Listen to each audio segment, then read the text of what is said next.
Adrien Quatennens est notre invité ce matin, 27 ans, député France Insoumise de la première circonscription du Nord. Bonjour. Bonjour Jean-Luc. Merci d'être avec nous. Vous êtes membre de la Commission des Affaires sociales de l'Assemblée nationale également.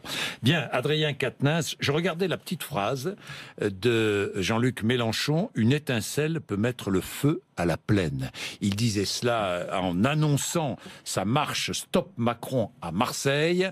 Une étincelle peut mettre le feu à la plaine? Oui, bien évidemment, pour la raison qu'il aura peut-être fallu 10 à 12 mois, voyez-vous, pour que les Françaises, les Français se rendent compte de quelle est la signature profonde de ce gouvernement. Souvenez-vous, Emmanuel Macron nous promettait la révolution, changement de personnel politique et visiblement changement de trajectoire. En réalité, 10 à 12 mois plus tard, les gens voient bien quelle est la signature profonde de ce gouvernement. Le démarrage du quinquennat, ça a été une préférence assumée pour les riches, avec une redistribution en faveur du capital. On a eu l'attaque en règle sur le code du travail. Non satisfait de l'avoir fait, Emmanuel Macron s'attaque maintenant à d'autres institutions, notamment au baccalauréat, pour pouvoir asseoir son projet d'instauration de la sélection à l'université. Sur le rail, on voit ce qui est en cause aussi, c'est une certaine idée du service public français. Et par ailleurs, ce qu'il faut aussi dire, et que les Français voient désormais, c'est qu'Emmanuel Macron ne sort rien de son chapeau dans cette affaire. Il traduit, il photocopie les directives qui nous viennent de Bruxelles. Voilà, c'est un traducteur de la Commission européenne, Emmanuel Macron. On a affaire à une bande d'idéologues. Et ce que les Français voient bien, c'est y compris que pour faire l'Europe du fric, on est en train de défaire la France. C'est ça qui est en cause. Par conséquent, M. Bourdin, celles et ceux qui sont mobilisés aujourd'hui ne le font pas pour eux-mêmes, pour leurs avantages, comme on a pu l'entendre, mais bien pour une idée de ce qui fait notre pays. Bien évidemment, pour une forme de conservatisme. C'est pas ça qui est en cause. La raison, ce n'est pas de savoir si on veut conserver, c'est qu'est-ce qui fonctionne. Mais vous souhaitez mettre le feu ou pas? Non mais attendez, par ailleurs, non mais évacuons les choses.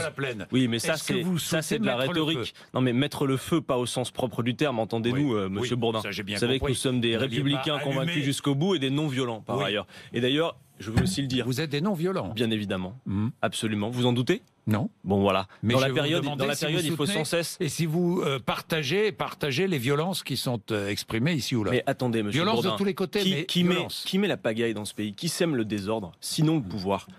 Monsieur Bourdin, si on prend le conflit à la SNCF, ce qui est en cause, ça n'est pas un affrontement entre les usagers et les grévistes, c'est bien le pouvoir qui sème la pagaille en traduisant les directives européennes. Il faut encore nous faire la démonstration que l'ouverture à la concurrence va améliorer le service. C'est absolument faux et on le sait d'expérience de ce qui se fait ailleurs. Ensuite, envoyer des CRS... Le débat, je ne vais pas entrer dans ce débat, mais vous savez très bien que l'expérience qui se fait ailleurs est parfois bonne et parfois moins bonne. Vous le savez très bien, Adrien Quatennens. En tout cas, donc je vais Monsieur Bourdin, si vous y entrez. Vous y entrez. Non, mais regardez, vous me dites parfois c'est bon, parfois... Vous venez de faire la démonstration que la concurrence, vous venez de faire la démonstration vous-même, Monsieur Bourdin. La concurrence n'est pas la solution à tous nos maux. Or, ce que je vous ai dit, c'est que depuis la Commission européenne, que Monsieur Macron se charge de traduire, que vous vous occupez du rail, que vous vous occupez de l'énergie ou des télécoms, ou que demain vous vendiez des bananes, c'est la concurrence libre et non faussée qui doit s'appliquer en tout état de cause. Et parfois complètement artificiellement. Monsieur Bourdin, savez-vous par exemple, quand on en a ouvert la concurrence et quand on a ouvert à des acteurs privés sur le marché de l'énergie, les premiers qui sont arrivés sur le marché ont découvert qu'ils n'avaient pas les moyens de production pour riposter à l'acteur historique.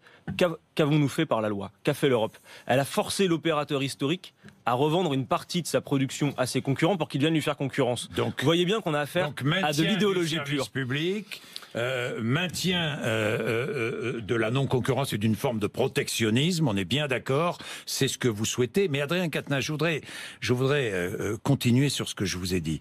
Une étincelle peut mettre le feu à la plaine. On est bien d'accord. Aujourd'hui, on en est là. C'est-à-dire qu'aujourd'hui, on est au bord de quoi aujourd'hui? On en est aujourd'hui à cette étape où, contrairement à la séquence des ordonnances, qui était au démarrage du quinquennat d'Emmanuel Macron, avec un effet de sidération parce qu'il prétendait incarner le renouveau.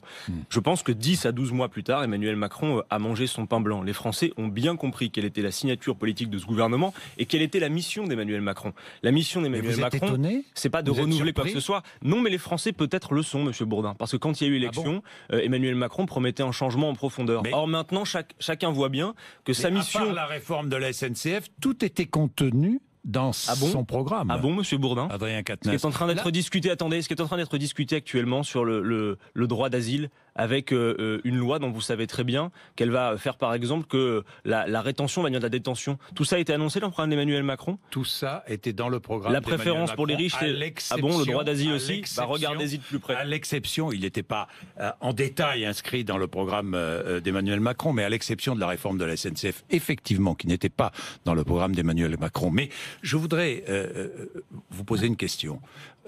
Vous êtes opposé à toute la politique conduite par Emmanuel Macron, on est bien d'accord? Mais nous ne sommes pas une opposition de principe. Moi, ça ne m'intéresse pas de vous dire qu'on s'oppose en tout état de cause. D'ailleurs, si vous regardez, y compris comment se comporte la majorité dans l'hémicycle, vous verrez que la France Insoumise est beaucoup moins sectaire que la majorité. C'est au point que parfois, quand nous défendons leurs propres amendements, vous le savez, ils finissent par voter contre parce que c'est nous qui les avons défendus.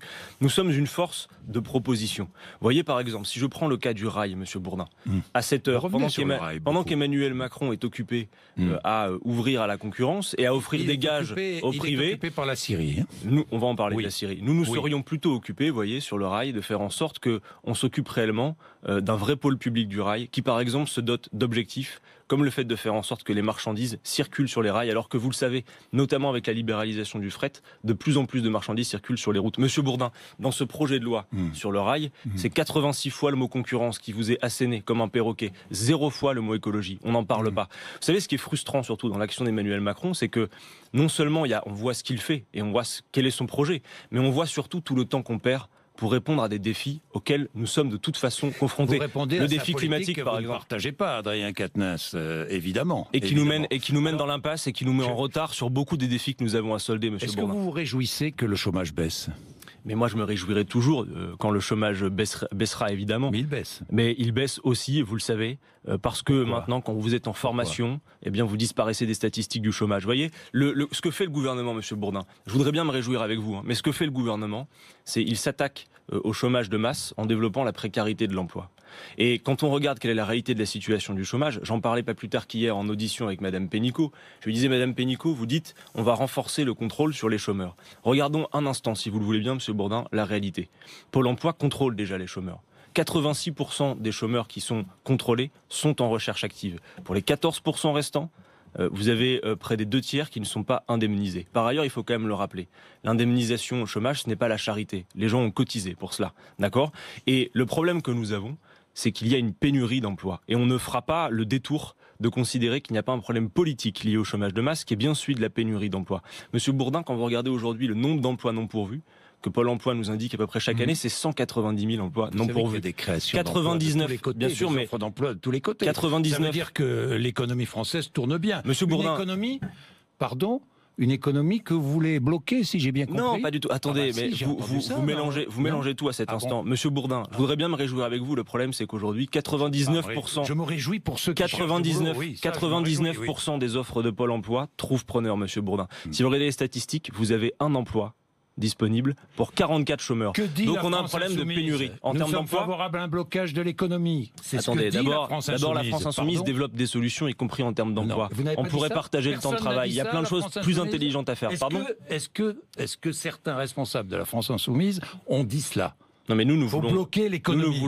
Là, vous parlez du rapport de force qui est en cours, mais nous voulons relancer l'économie par une vraie relance de l'activité. L'économie, ça permet de retrouver un emploi. Bloquer l'économie. Là, vous parlez. Je précise, vous mélangez tout. Là, vous parlez du rapport de force qui est en cours. Ce qui se passe, c'est qu'on a un gouvernement qui avance. Comment ça, nous? Nous soutenons les mobilisations syndicales. Emmanuel Macron a peut-être installé un rapport de force. Mais vous faites bien de dire. Mais c'est plus que ça, Monsieur Bourdin. Emmanuel Macron n'instaure pas un rapport de force. C'est un rouleau compresseur qui ne tient même pas compte des corps intermédiaires. Non, nous ne souhaitons pas le rapport de force. Nous sommes des gens bien tranquilles. Ce que nous voulons, nous, Monsieur Bourdin, et il va falloir que vous l'entendiez, nous voulons régler les problèmes. Non, mais nous voulons. Et parce que quand on vous écoute, on dirait que nous sommes d'affreux sauvages. Pas moi. L'interview a commencé, je voulais mettre. Monsieur Bourdin, l'interview a commencé. À demi-mot, je voulais mettre le feu à la plaine au sens propre du terme. Ce que vous dites. Non, mais c'est pas moi qui l'ai dit. Mais idéologiquement, on veut dire par le fait que les gens prennent conscience. Oui, mais pas avec une allumette, un bidon d'essence. D'accord, on est bien d'accord. Bon, que ce soit clair. Mais par ailleurs, parfois il y a ce doute sur la violence. Nous sommes des non-violents. Nous, c'est les arguments, la démocratie. Voilà. Bon, alors, et la raison et les arguments. Alors, parlons de la démocratie, très bien. Parlons de la démocratie. Aujourd'hui, il y a des affrontements à Notre-Dame-des-Landes. Est-ce que vous soutenez les zadistes?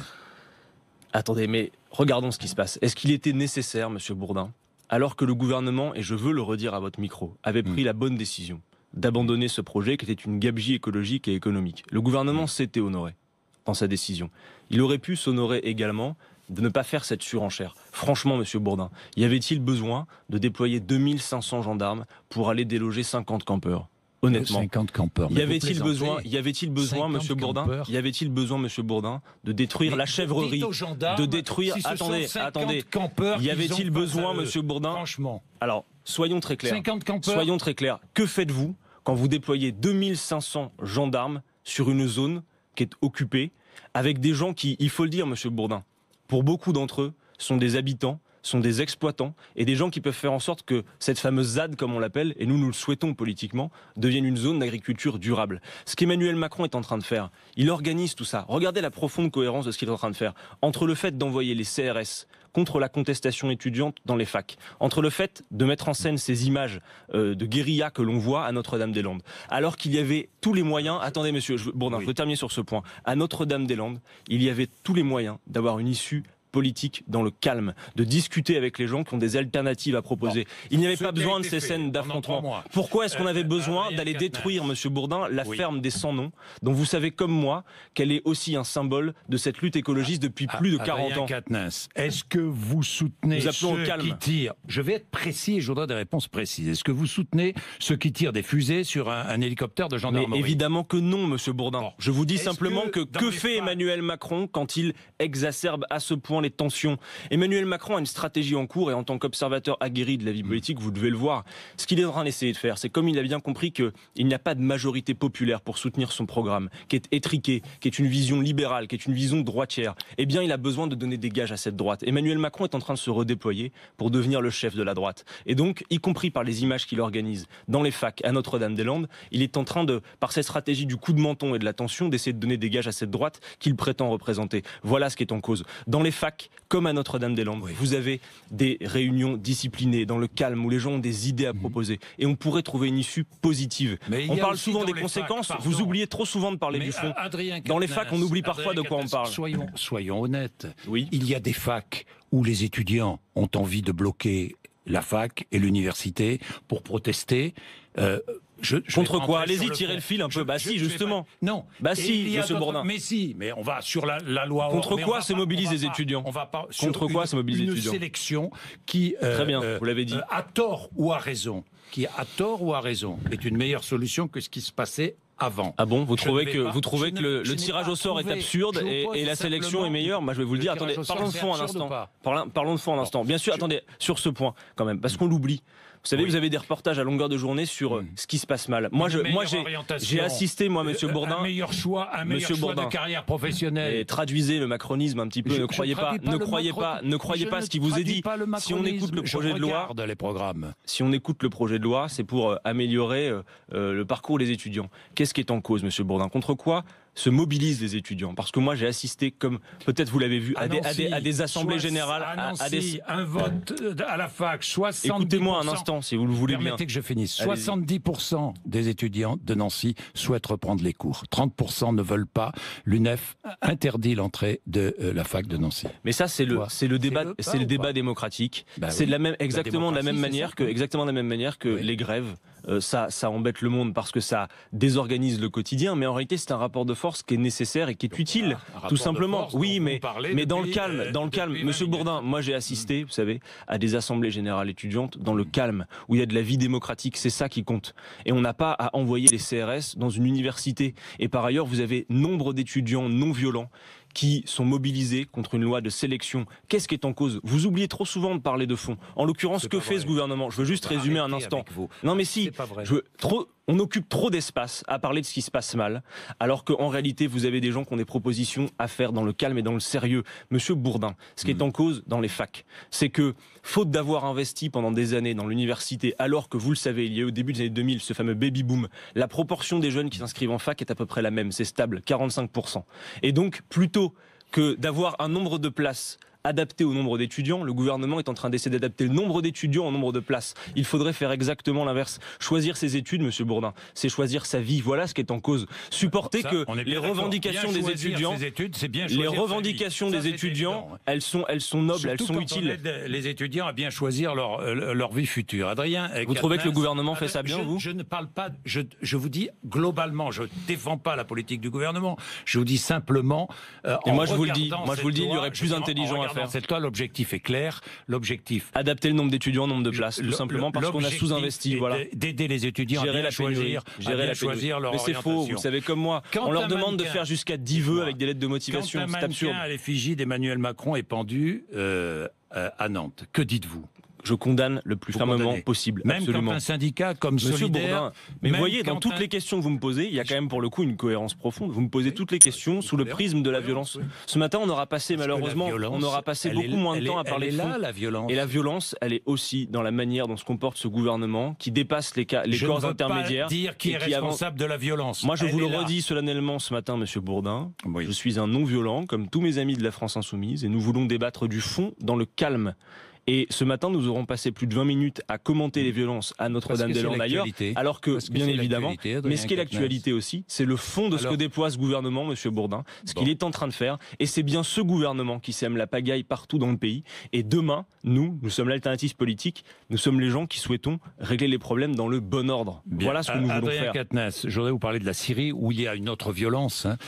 Enquête internationale pour déterminer l'origine des tirs, non. Malheureusement, parce que la Russie a opposé son veto. Si le régime d'Assad est impliqué, est-ce que la France doit envisager une réplique militaire associée aux États-Unis ? Je veux mettre en garde ce matin votre micro, Monsieur Bourdin. Il y a là un risque d'embrasement général. Et ça peut être très grave. Ce qui est en cause, c'est que les États-Unis et la France soutiennent que, vraisemblablement, le régime de Bachar al-Assad aurait fait l'usage d'armes chimiques dans la violation la plus complète du droit international. Si ce crime est avéré, il est abominable. Mais je mets en garde, malgré l'horreur que nous inspire le régime de Bachar el-Assad, il faut raison garder, parce que la situation peut s'embraser. Et la France ferait bien d'être non alignée, car à l'heure où Donald Trump semble prêt à s'affranchir des décisions de l'ONU, j'exhorte Emmanuel Macron de ne pas suivre follement les États-Unis d'Amérique. Parce que, Monsieur Bourdin, vous savez sans doute comme moi que derrière le conflit syrien, les États-Unis d'Amérique visent la Russie et l'Iran. Et on ne peut pas faire l'économie de ne pas voir cela. Alors, le régime de Bachar el-Assad est en cause. Il y a une enquête qui est nécessaire parce que moi je me demande comment si rapidement... Les Russes n'en veulent pas. Ils n'en veulent pas dans les conditions où ça a été présenté parce qu'ils savent aussi quelle est la position de la France. Nous avons besoin de l'ONU. Nous avons besoin de cette enquête de l'ONU. Nous en avons besoin. J'ai vu d'ailleurs que le régime se disait prêt à ce que cette enquête ait lieu. Dans tout état de cause, nous devons savoir, Monsieur Bourdin, nous devons savoir... Trompez, Adrien Quatennens, vous ne connaissez pas le sujet. L'enquête, c'est quelle enquête qui doit avoir lieu ? Une enquête de l'ONU. Sur laquelle... De qui ? Pardon ? De quelle enquête? De qui? Par qui? L'enquête de l'organisme qui va s'occuper justement de savoir s'il y a usage des armes chimiques. Je n'ai plus le nom en tête de l'organisme en question. Et cet organisme va savoir quoi? Va chercher quoi? S'il y a eu ou non usage d'armes chimiques et par qui? Monsieur Bourdin. Faux. Monsieur Bourdin. Faux. D'accord. Bon, en tout cas, que faut-il faire? Vous ne connaissez pas le sujet, Adrien Quatennens. Alors, l'OACI va faire quoi en Syrie? L'OACI, qui est un organisme effectivement de l'ONU, va aller voir, s'il en a la possibilité, dans quelques jours, va aller voir quelle est la nature du produit utilisé, mais surtout ne pourra pas dire qui a tiré ces bombes. La seule solution pour savoir qui a tiré ces bombes, c'est une enquête de l'ONU. Emmanuel Macron, Monsieur Bourdin, je vais vous répondre. Emmanuel Macron de l'ONU. D'accord. Les Russes ont opposé leur veto. Comment expliquez-vous que les États-Unis et la France disent déjà qu'ils savent non seulement qu'il y a eu cet usage, et que par ailleurs c'est bien le régime. Moi je ne mets pas en cause le fait que possiblement il y a eu cet usage. On a vu des images horribles. Et ce crime est abominable. C'est ce que nous souhaitons. C'est ce que nous souhaitons, nous autres, à la France Insoumise. C'est ce que nous souhaitons. En tout cas, je mets en garde, il y a un risque d'embrasement général. Et vous savez, dans cette affaire, il n'y a pas d'un côté les bons bombardements des gentilles démocraties et les mauvais bombardements des méchantes dictatures. Notre intérêt, en tant que Français, c'est la paix en tout état de cause. Et vous avez raison de citer l'ONU, puisque en 2015, le processus qui devait conduire à la paix avait été décrit. compris. Il faut une issue politique, Monsieur Bourdin. Et il y a un risque d'embrasement général avec derrière... Si vous avez l'issue politique, vous pouvez la donner à la France Insoumise. Nous la connaissons, Monsieur Bourdin, depuis 2015, résolution de l'ONU, qui doit aller à ce que les armes cessent. Mais Monsieur Bourdin, que proposez-vous d'autre? Vous pensez qu'il faut aller faire la guerre? Vous voulez la troisième guerre mondiale, Monsieur Bourdin? Responsable politique. Si, je vais résumer ma position. Il faut absolument savoir qui a fait, s'il y a eu usage d'armes chimiques, qui l'a fait, et ça doit être puni durement, mais dans le respect, Monsieur Bourdin, du droit international. On ne fera pas respecter le droit international en le violant nous-mêmes. Attention, la situation est dangereuse. Notre intérêt supérieur en tant que Français, c'est la paix en tout état de cause. Et pour gagner cette paix, la France ferait bien de regagner une forme d'indépendance et de ne pas suivre parfois les États-Unis dans leur délire belliciste. Il faut faire particulièrement attention. La France s'honorerait à retrouver cette indépendance pour mettre en avant et réhabiliter la diplomatie. Monsieur Bourdin, il y a un risque véritablement dans ce conflit. Il faut châtier celles et ceux qui ont fait ce qu'ils ont fait et ce qui ont commis. Mais moi, je trouve que cette précipitation à vouloir intervenir militairement est suspecte et dangereuse. Faisons attention. Merci Adrien Quatennens. Il est 8h57.